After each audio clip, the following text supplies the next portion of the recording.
Welcome back. The word resilience doesn't appear in either the federal zero trust strategy or the federal data strategy, but federal leaders say the concepts in both of those documents will lead to more resilient data and cyber postures for the federal government.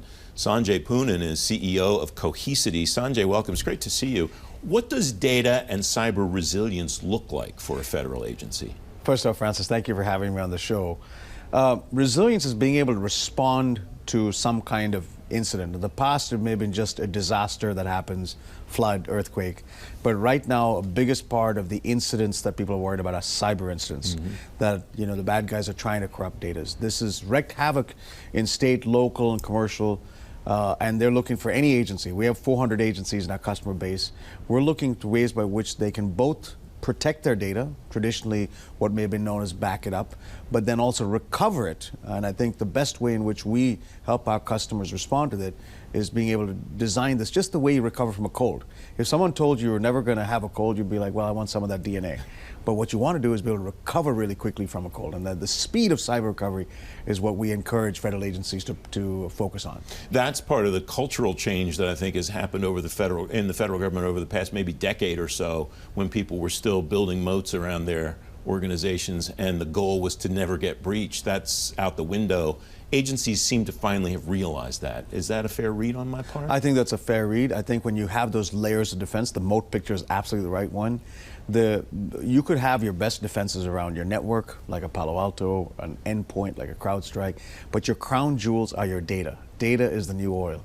And everyone knew, just like those crown jewels of the king and the queen's crowns or whatever their top assets were, if you got to that data.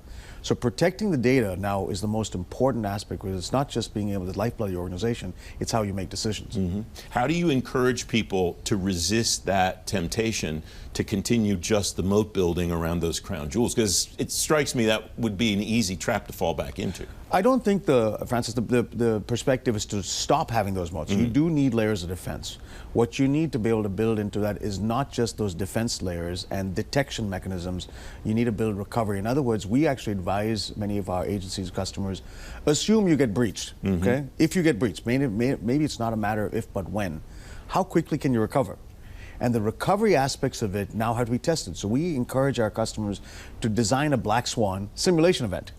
Okay, and if you ask yourself, if you were to get hit, not by a plane hitting the buildings in 9/11 style, but by all of your systems going down, how quickly can you reboot the agency, so to speak?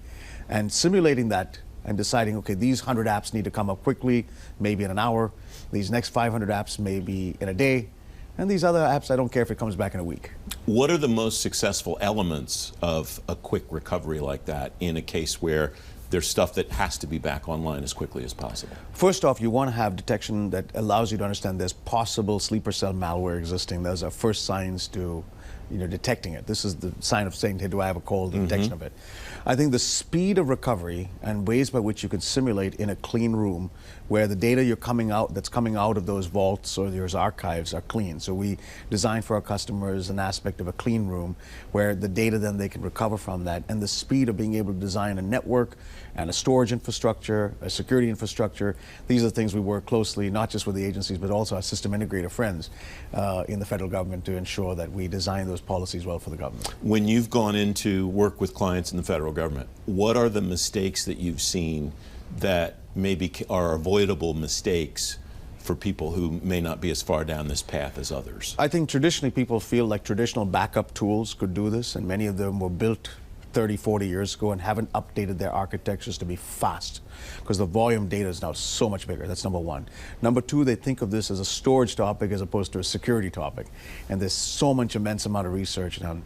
And then three, I think they basically are confused as to how artificial intelligence is going to change the landscape. So we're doing some groundbreaking work in AI where actually you can use this as a way in which you get an offensive view of things as opposed to worrying that AI is actually going to affect the way in which you build protection of data. Sanjay Poonen, it's great to have you on the program. Thanks for your time today. Thank you, Francis. You can read more about data resilience at fedgovtoday.com. Up next, a top job at the Pentagon could boomerang back into existence. FedGov Today with Francis Rose continues in a moment.